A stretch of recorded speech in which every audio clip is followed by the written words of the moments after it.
Herkese merhaba, kanalıma hoş geldiniz. Bugün bu videomda böyle güzel, şık ve örmesi çok kolay olan bir çantayı anlattım arkadaşlar. Tamamen ikili trabzanlardan oluşuyor.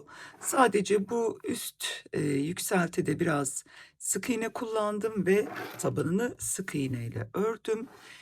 Askı detayım zincir. Bence çok yakıştı bu çantaya. Spor ve şık bir çanta elde ettik. Şöyle şu şekilde bir çıt çıt kapama kullandım ben ağız kısmına.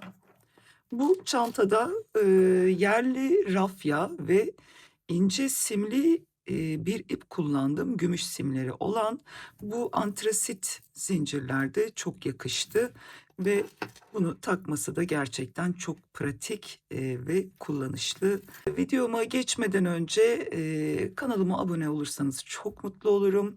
Ve bu videomu beğendiyseniz lütfen beğenme butonuna basın. Aklınıza takılan bir şeyler olursa muhakkak yorumlara yazın. Oradan dönüş yapıyorum ben. Kullandığım ip miktarı, ölçüsü, birçok şeyi açıklamalar kısmında olacak. Zaten videoda da çok detaylı bir şekilde anlattım bu çantamı. Dediğim gibi örmesi çok kolay. Şimdi videomuza geçelim. Hepimize kolay gelsin diyerek videoma başlıyorum. Hemen iplerimden bahsedeyim çok kısa. Şöyle yerli rafya siyah bir ipim var. Bu kalın dokulu bir ip. Ona eşlik edecek olan da şöyle yine koton siyah gümüş simleri olan bir ip kullanacağım. İkisini karıştırıp öreceğiz bu çantayı. Tığ numaram üst gövde kısmı için 4 milim olacak. Taban içinde 3,5 milim bir tığ kullanacağız. 2 tane de işaretleyici ayarlayın lütfen taban için. Şimdi video anlatımına geçelim. Ben bu çantamızın taban kısmını ördüm. Çok geniş büyük bir taban olmayacak. Onun bilgisini vereyim. 9,5 santim eninde 32 santim boyunda bir taban ördüm bu çantamız için. Şimdi bunu açık renk iple ben size kısaca anlatacağım aşamalarını. Bunun için de şöyle bir renk kullanacağız. Hem siz de bu aşamalarını rahat rahat anlayabilin diye 3,5 numara tığ kullanacağız. Tabii ben bu tabanı örerken zincir sayımı size söylemek istiyorum. Kilit zincir haricinde 36 artı 1 zincir yaptım. Şimdi tabii ki bu gösterdiğimde o kadar büyük bir taban başlamayacağız. Şimdi ben bunu 16 artı 1 yapacağım. Size sadece arttırma kısımlarını anlayabilmeniz için gösteriyorum. Hemen şöyle başlıyorum. Bir tane kilit yapıyorum. Ama tabii siz çantanın kendi tabanını kilit zincir hariç 36 artı 1 ile yapacaksınız hanımlar. Hemen kilidimi yaptıktan sonra şöyle biraz gevşek bırakarak 16 tane zincir çekiyorum. Şöyle 4, 5, 6, 7, 8, 9, 10, 11, 12, 13, 14, 15, 16 artı 1 yapıyorum ve 17. Hemen geri dönüyoruz. Bakın şuradaki bu çizgilere batacağız ve sık iğne yapacağız.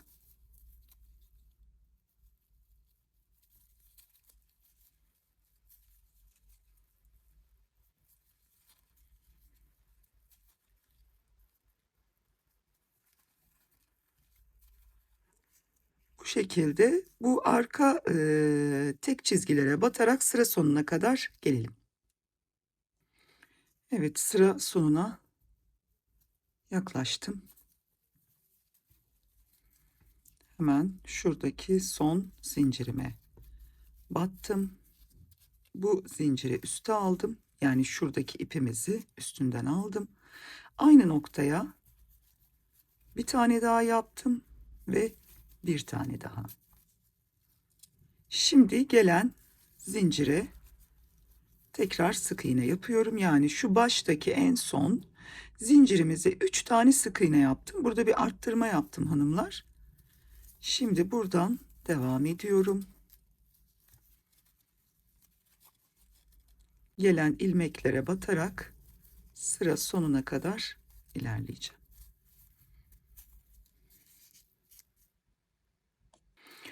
Evet, sıra sonuna kadar geldim. Bakın şu bizim 17. ilmeğimiz zincirimizdi. Bunu hesaplamıyoruz hanımlar. Şöyle göstereyim. Biz şu ilmeğe batacağız. Ve buraya 3 tane sık iğne yapıyorum. İkinci sık iğnemi yaptım ve üçüncü sık iğnemi yaptım.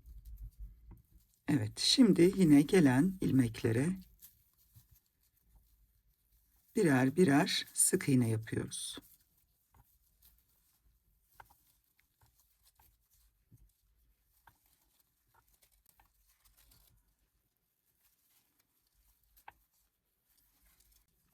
Evet, yine sıra sonuna geldim.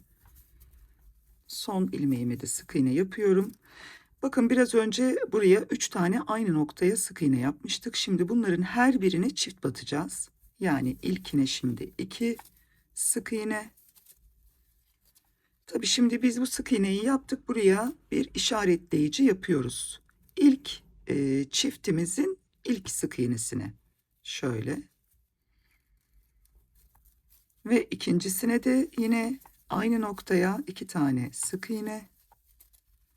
Üçüncüsüne de yine aynı noktaya sık iğne. Ve yine gelen ilmeklerden devam ediyoruz. Evet, yine aynı noktaya sıra sonuna geldim. Şimdi yine burada 3 tane aynı noktaya sık iğne yapmıştık hanımlar. Yine ilk sık iğnemizin içine 2 tane sık iğne. İlkine işaretleyicimizi takıyorum. İkincisine de yine 2 tane sık iğne. Üçüncüsüne de yine 2 tane sık iğne ve gelen ilmeklere batıp bu sırayı da sık iğne yaparak devam ediyoruz.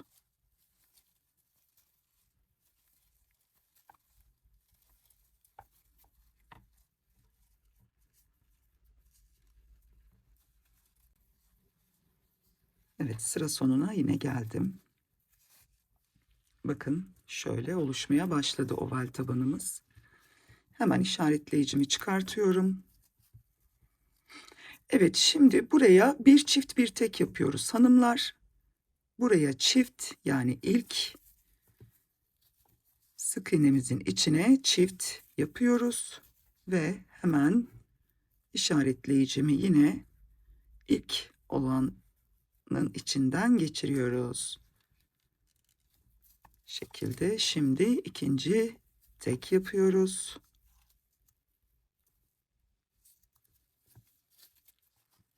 Şimdi tekrardan çift yapıyoruz. Şimdi tek ve yine çift. Bu oval tabanların en tepe noktasında her zaman 3 tane çiftimiz olmak durumunda. O çiftlerin her sırada yerlerini değiştireceğiz. Üst üste binmemeleri gerekiyor. Orada kötü bir görüntü olmasın diye. Şimdi hemen sayıyorum. Birinci çiftim, ikinci çiftim, üçüncü çiftim. Bu sıramızın ismi bir çift bir tek. Şimdi hemen gelen yine ilmeklerden batıyorum ve sıra sonuna doğru gidiyorum. Evet, yine sıra sonuna geldim. Şimdi burada da burada yaptığımız işlemin aynısını yapıyoruz. Bir çiftle başlıyoruz. Burada zaten çift batmışım. İlkine çift yapıyorum yine. İşaretleyicimi takıyorum. İkincisine tek yapıyorum. çift yapıyorum. Yani aynı noktaya 2 tane sık iğne yapıyorum. Şimdi gelen ilmeğe tek yapıyorum. Yine çift yapıyorum. Gelen ilmeğe tek yapıyorum. Ve sonra yine sıradan birer birer sık iğne yaparak devam ediyorum.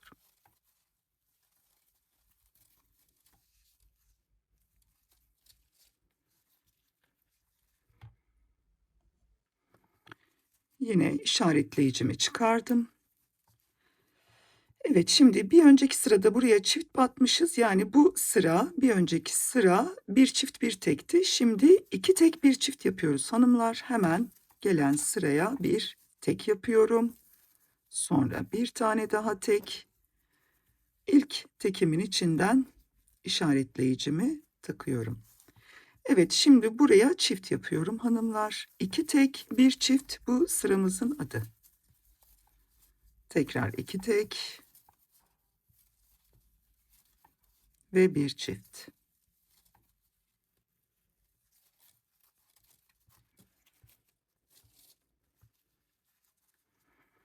Ve 2 tek ve bir çift.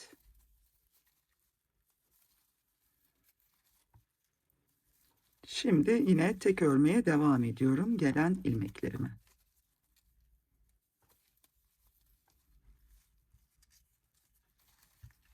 Bakın, yani bu kadar küçük olmasına rağmen ne kadar güzel oldu, bakar mısınız? Şimdi ben bu tabanı da değerlendireceğim tabii ki. Bunun üstüne muhakkak mini bir şeyler yapmayı düşünüyorum. Gelen ilmeklerden hemen batalım.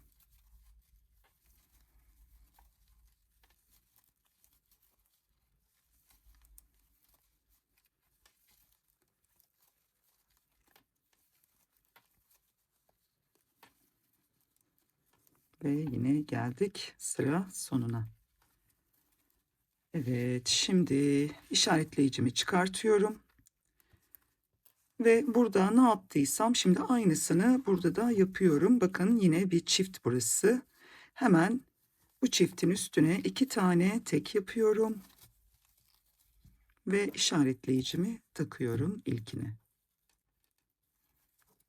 Şimdi gelen ilmeğe çift yapıyorum. Yine 2 tane tek yapıyorum. Gelen ilmeğe çift yapıyorum. 2 tane tek yapıyorum. Gelen ilmeğe çift yapıyorum. Evet, 2 tek bir çift. Şimdi bu sırayı tekrar devam ediyorum. Evet, yine geldim. İşaretleyicimi çıkartıyorum. Bir önceki sırada buraya 2 tek bir çift yapmışız. Şimdi bir tek bir çift 3 tek yapacağız hanımlar. Şöyle hemen bir çift, işaretleyicimi yine çiftlerden ilkine takıyorum. Ve 3 tek yapıyorum. 1 2 3. Şimdi yine buraya çift yapıyorum. Aynı noktaya 2 tane batıyorum yani. Şimdi 3 tane tek yapıyorum.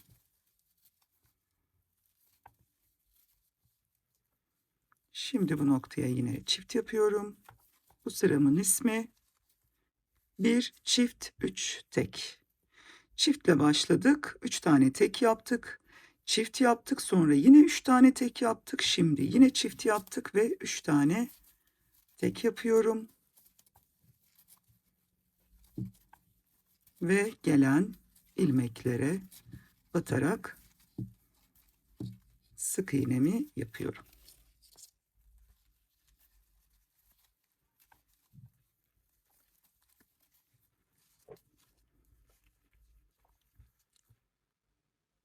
Evet, yine geldik işaretleyicimizin olduğu noktaya. İşaretleyicimi çıkardım. Şimdi dediğim gibi bir önceki sırada 2 tek 1 çift olarak devam etmişiz. Şimdi 1 çift diye başlıyorum bu sıraya. İşaretleyicimi takıyorum. Ve 3 tek.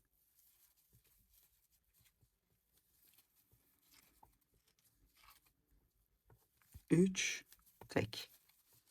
Tekrar bir çift. 3 tek.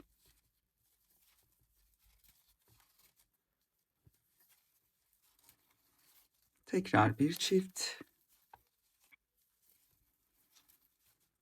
3 tek.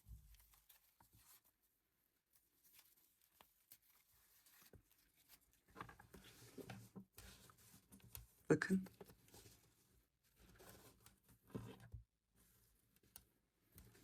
Hemen bakalım iki tarafta eşit mi? Şöyle sayalım. Tam bu orta çizgimiz. Şöyle 2, 4 ve 5. Evet.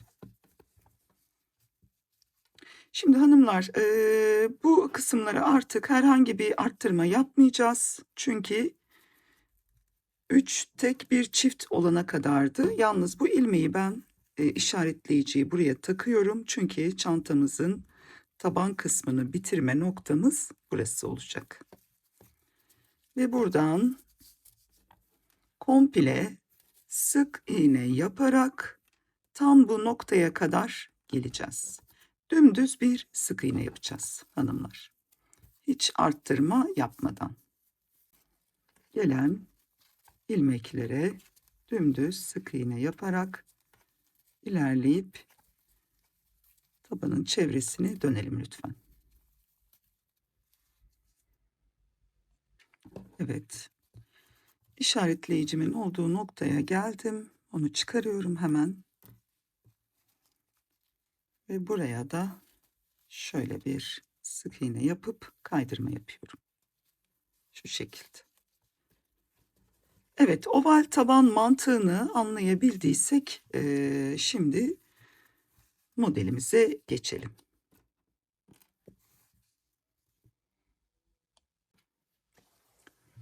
Şimdi asıl tabanımızı elimize aldık. Sakın unutmayın lütfen.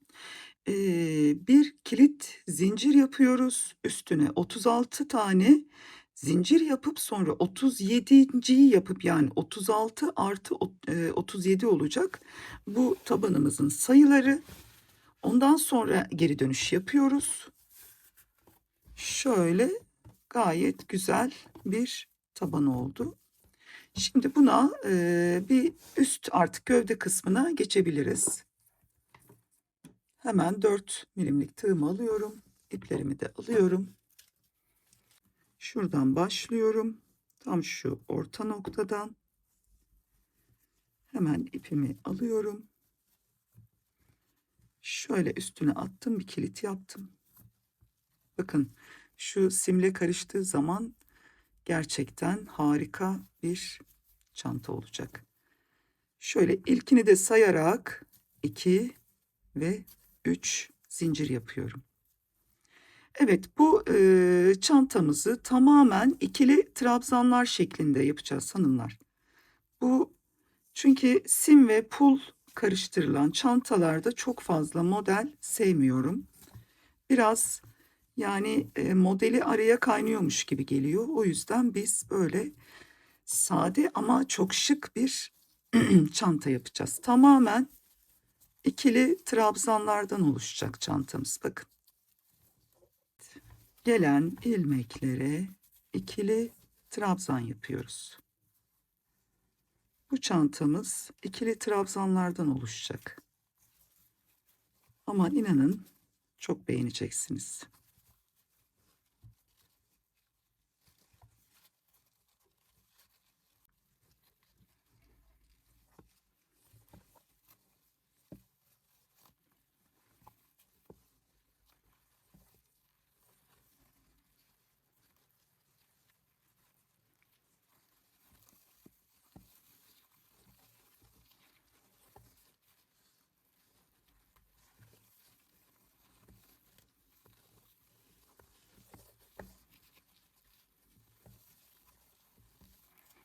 Bu arkadaki ipleri de yürütelim hanımlar. Araya kaynasın onlar da.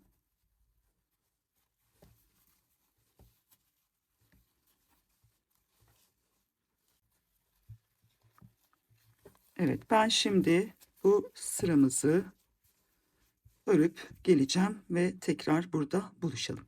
Evet, sıra sonuna geldim. Hemen yine bir ikili trabzan yapıyorum. Şu şekilde şu kısımdan buraya 3 tane yukarı çıkmıştık ilk üst sıraya çıkarken 3 zincir çekip yukarı çıkmıştık. Hemen onun 3. zincirine şöyle bir genişlettim. Arkadan giriyorum. Şunu çıkaralım. Şu şekilde. Ve bu ipimi buradan ilmek ucumu çekiyorum. Evet. Birazcık şöyle gevşetelim bunu. Şimdi bu kısımdan tekrar giriyorum. Ve bu ipimi tığın başına dolayıp çıkardım. Ve diğer ilmeği de üstüne aldım.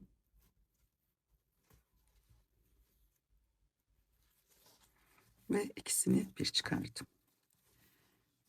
2 ve 3.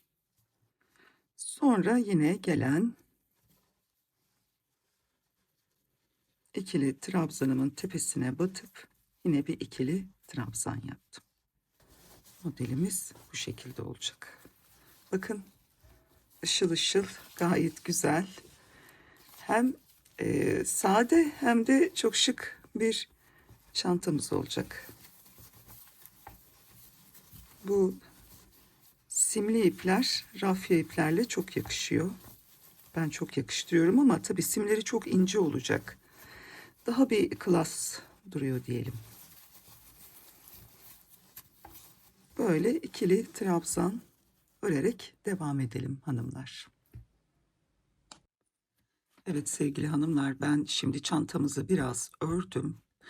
Bir 12-13 santim yükselttim. Şimdi hemen bir en ölçüsü vermek istiyorum size. Şu şekilde. 39 santim enimiz olmuş. Çantamızın yüksekliğini de hemen, yani ne kadar daha öreceğimizi söyleyeceğim size şimdi. Şu taban kısmını almıyorum. Şöyle bir 30 santim kadar daha öreceğiz. Şimdi şurada tekrar size bir birleştirmeyi göstermek istiyorum. Bakın şurada 3 zincirle bir üst sıraya çıktığımız nokta var. 3. zincire batıyorum. Hemen şuradaki ipimi alıyorum. Şöyle arkaya geçirdim. Ve aynı noktadan yine giriyorum bakın. Aynı o 3 zincirlik alanın 3. zincirinden. Şöyle bir tane ilmek çıkardım ve diğer ilmeği de tığımın başına alıyorum. Bakın böyle hemen şuradan bir zincir ve bir tane daha ve bir tane daha. Yine üst sıraya çıkmış oluyoruz. Bakın burada herhangi bir sıkıntı yok. Yani zaten siyah bir çanta olduğu için çok da göstermeyecektir. Ama ben yine de size bu kısmını tekrar anlatmak istedim. Hemen yanındaki ilmeğin tepesine batıyorum. Ve bir ikili trabzan yapıyorum.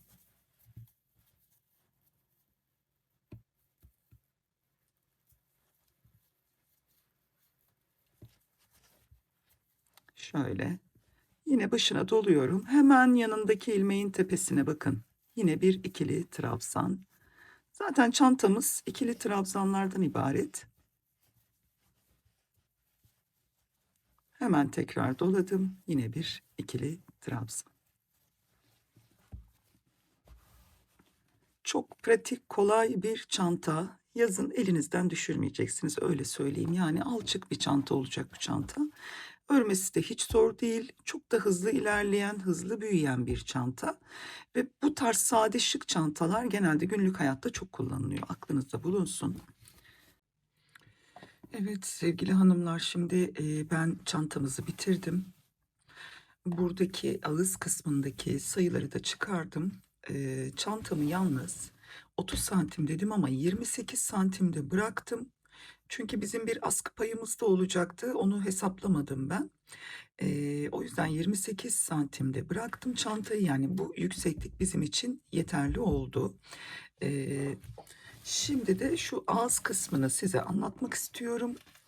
Komple çevresi 96 ilmek bu çantamızın. Bu çantamızın bu iki uç kısmına ben işaretleyici koydum. Onu hemen şöyle bir ölçüsünü aldım tabandan. Şu şekilde tam şu çizgi hattından. İki kenarını buldum. Ee, 48 ilmek bu ön kısmında oldu. 48 ilmek arka kısmında oldu. Onu da ikiye böldüm. Yani 24 ilmek bu tarafta, 24 ilmek bu tarafta. Bu arka kısmı için de aynı şey geçerli. Sağına ve soluna 10'ar tane ilmek sayalım hanımlar. Hemen şöyle. Sol tarafına doğru sayıyorum. 2, 4, 6, 8, 10. Hemen şu boşluğa 10 ilmek bıraktıktan sonraki boşluğa bir ip takıyorum. Aynı işlemi bu tarafa da yapıyorum. 2, 4, 6, 8, 10. Hemen şu aradan bir iplik takıyorum.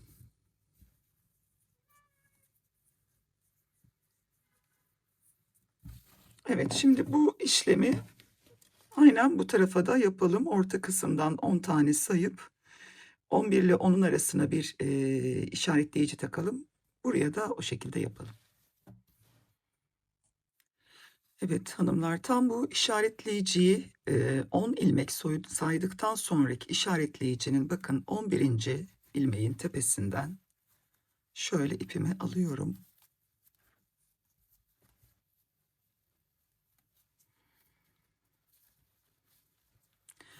Ve buraya bir ilmek daha yapıp hemen yanından bir sık iğne yapıyorum. Pardon. Şu şekilde.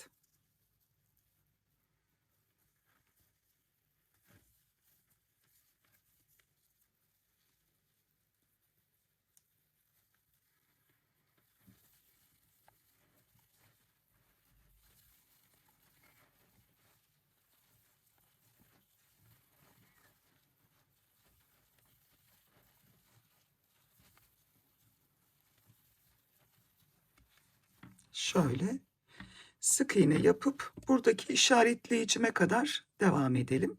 Burada bir arka kısmından geri dönüş yapacağız. Şöyle işaretleyicimi taktığım noktaya geldim. Hemen buraya da bir sık iğne, bir zincir ve çantamın arka kısmını çeviriyorum. Şu şekilde.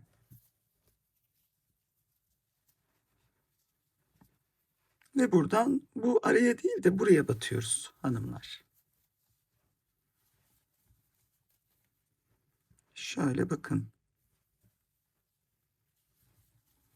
Yine sık iğne yapmaya devam ediyorum.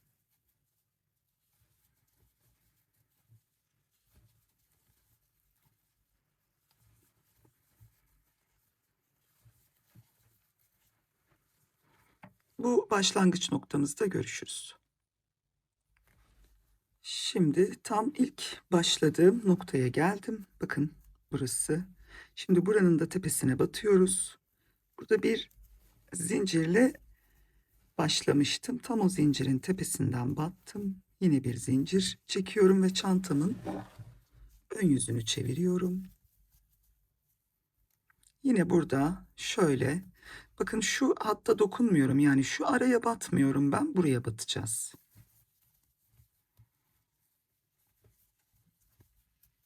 Yine sık iğne olarak devam ediyorum.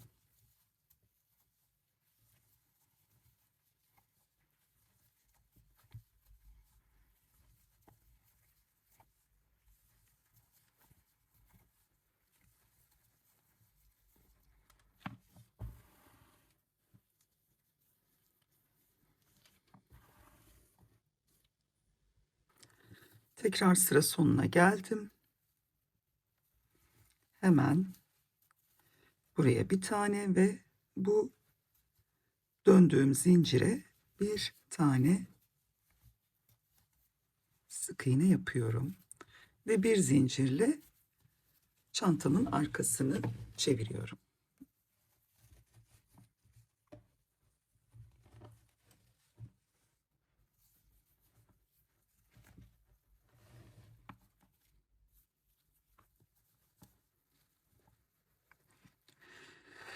Evet ve yine bu hatta dokunmuyorum. Hemen yanındaki ilmekten sık iğnemi yapıyorum.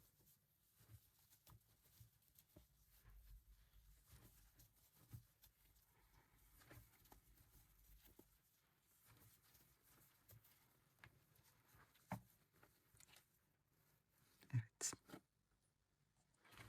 Şimdi bu kısmı ben ördüm. Sık iğne olarak önlü arkalı.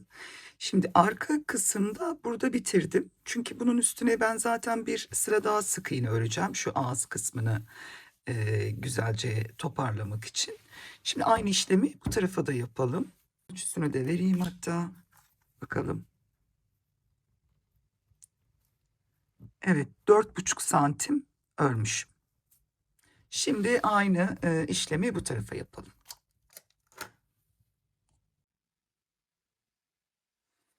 Evet, şimdi ben bu tarafı da ördüm. 4,5 santim de burası oldu. Yine bakın şöyle tersten geldim ve düz yüzüne çevirdim tekrardan. Şimdi düz yüzünden öreceğim. Hemen buraya bir tane zincir ve şöyle çevirmiş oldum. Evet, şimdi buradan yine buraya batmadan bu yanındakine batıp örüyoruz. Bu bizim son sıramız. Bu sırayı komple döneceğiz. Şu kısımdan böyle dolaşarak yine burada bitireceğiz hanımlar. Şimdi ben başlıyorum. Bu son sıramız olacak. Ve dümdüz bütün çantamızın ağız kısmını bir tur dönüyoruz şimdi. 4,5 santim olacak 5 santim.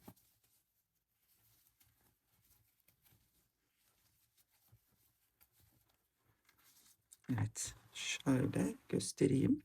Şurada tekrar görüşelim. Evet, ben tam bu kısma geldim. Şimdi bu son yukarı çıkmış olduğum zincirin içine bir tane sık iğne yapıyorum. Ve hemen aynı noktaya, bakın aynı noktaya bir tane daha sık iğne yapıyorum. Burada şimdi tam şu kesme noktamıza geldik. Buradan bu gelen boşluklara sık iğne yaparak devam ediyorum.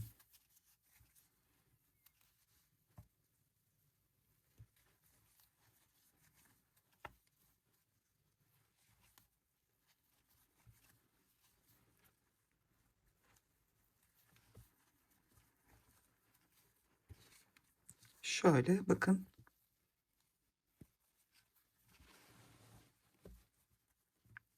Hemen buraya da bir tane ve gelen ilmeğe yine bir tane. Şöyle çok hafif bir yuvarladım burayı. Şimdi gelen ilmeklere birer tane sık iğne yaparak çantamızın ağız kısmını bir düzenliyoruz.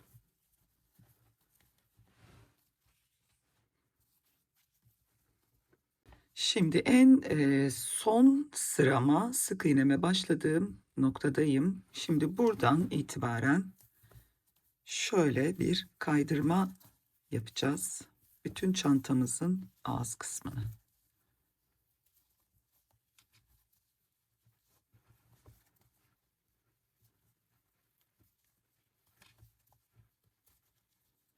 Şöyle. Bu artık son dokunuş. Komple dönüyoruz. Bütün çerçeveyi ve burada tekrar buluşuyoruz. Buraya en son sıraya kaydırma yapıp buluşuyoruz. Evet, kaydırmamızı da bu son ilmekte bitiriyoruz artık. Komple çantamızın ağzını bir turda kaydırma yaptık. Evet, şöyle ipimi burada kesip çıkarıyorum. Evet, hafif ütümü de yaptım. Geldim. Bakın ne kadar güzel bir çanta oldu şu an. Ölçüleri, boyu, her şeyi çok muntazam oldu. Şimdi askı kısmını size anlatmak istiyorum. Bu çantada hemen şöyle iteceğim. Bakın elimde böyle bir zincir var. Bu zincirimin de ucunda 2 tane halka var. Şimdi bu tabii ki böyle çapraz çantalar için kullanılan bir zincir. Yalnız ben bunun biraz formunu değiştireceğim. Şimdi burada zaten 2 tane halkamız vardı. Şöyle aynı halkadan elimde de var. Şimdi bu zinciri biz ikiye böleceğiz. Bakın çok pratik. Bunu siz istediğiniz çantada kullanabilirsiniz ve sonuç harika olacak. Hemen şöyle eşitliyorum. Şu en son uçta şöyle 2 tane var. Şimdi bunu elimdeki şu aletlerle hemen şöyle açıyorum bu halkamı. Evet.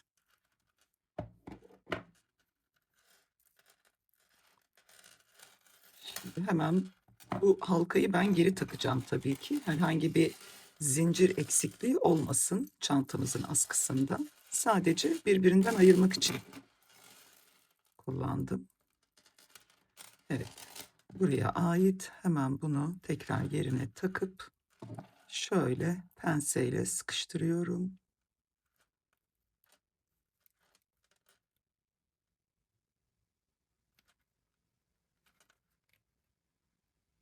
Evet. Bakın şimdi elimde 2 tane zincir oluştu. Hemen şu ayarlanabilir halkalardan birini onun içine takıyorum. Şu şekilde. Ve bunu da bunun içine takıyorum. Şöyle size göstereyim. Bakın 2 tane çanta askısı elde ettik. Çantamıza takalım.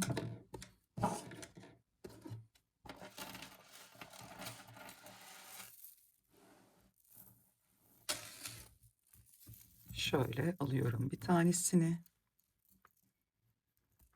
Hemen buradan şöyle getirip bir 3. sıraya kadar iniyorum. Evet, şu şekilde diğer ucunu da alıyorum. Bu kısma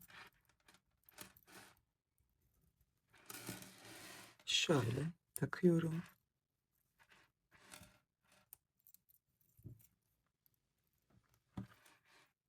Bu halka boyutlarını siz istediğiniz gibi ayarlayabilirsiniz. Bunun boy boy olanları var, satılıyor. Şöyle birini taktık, hemen diğerini.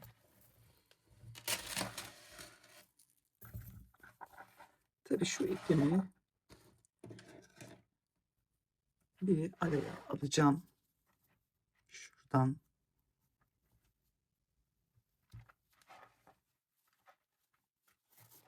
Aynen yine bu halkamın şu kancasını çıkarıyorum. Şu şekilde. Bakın. Hemen yine buradan 3. sıradan takıyorum. Evet. Bakın.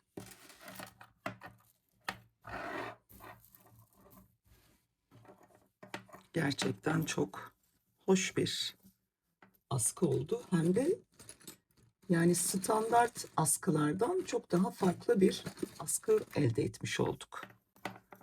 Böyle bu şekilde zincirleri hem maliyeti daha uygun olacaktır emin olun. hem de görsel olarak gerçekten çok hoş duruyor. Evet. Bakın. Bu şekilde askılarımız oldu. Hem de zincirden.